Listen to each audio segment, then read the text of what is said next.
உறவுகள் அனைவருக்கும் வணக்கம். நான் தேவராஜ் குடும்பர் பேசுகிறேன். முகநூல் பக்கத்தில் இவ்வளோ நாளாக எழுதிக்கிட்டு இருந்தோம்.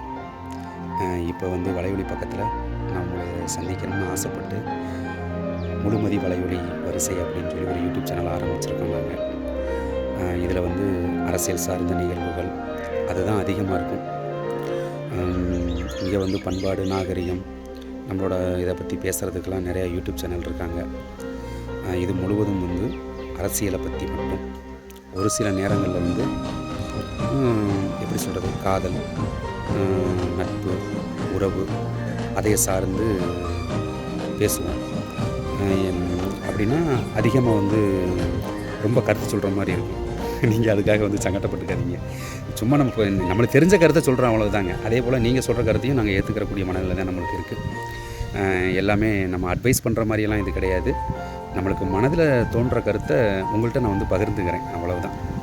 இது ஒரு எஃப்எம் மாதிரி கூட நீங்கள் நினச்சிக்கிறலாம், அவ்வளோதான்.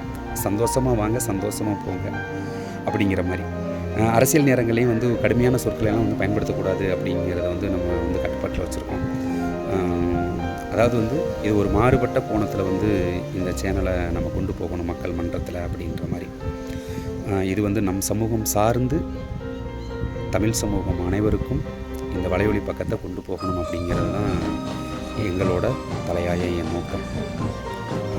அதுக்கடுத்து நாங்கள் புதிய தமிழகம் சார்ந்து பயணிக்கிறோம்.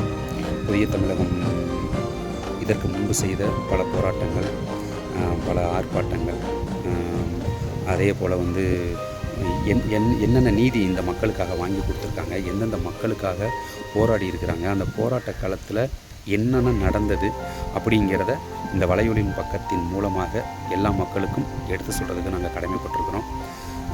அதே போல் டாக்டர் எங்கே பிறந்து, எங்கே வளர்ந்து, எங்கே படித்து இன்றைக்கி இவ்வளோ தூரம் இன்றைக்கி நிற்கிறாரு அப்படின்னா அதற்கு பின்புலமாக இருந்தது யார் யார், புதிய தமிழகத்தோட போராளிகள்லாம் இருந்தவங்க யார் யார், அவங்கள பற்றியும் தெரியாதவங்களுக்கு நாங்கள் தெரியப்படுத்தணும் அப்படிங்கிறதான் எங்களோட நோக்கம்.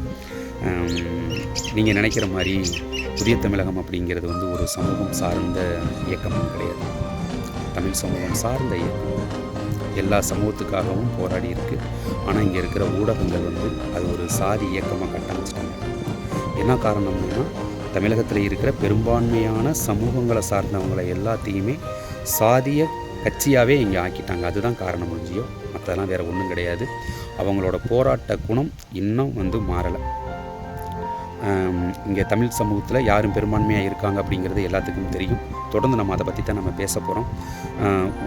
ஏன்னா இன்றைக்கி தானே ஆரம்பித்தோன்னே நம்ம பெரிய ஒரு கோரஸாக கொண்டு போக தேவையில்லை. இதுதான் எங்களோட நோக்கம். எங்களுக்கு எல்லாருமே நீங்கள் முழு ஒத்துழைப்பு கொடுங்க. நாங்கள் பேசுகிறதுல ஏதாவது ஒரு சின்ன சின்ன தவறுகள் இருந்தால் எங்களோட அலைபேசி என்ன நான் உங்களுக்கு கொடுக்குறோம். கண்டிப்பாக எங்களுக்கு தொடர்பு கொள்ளுங்கள்.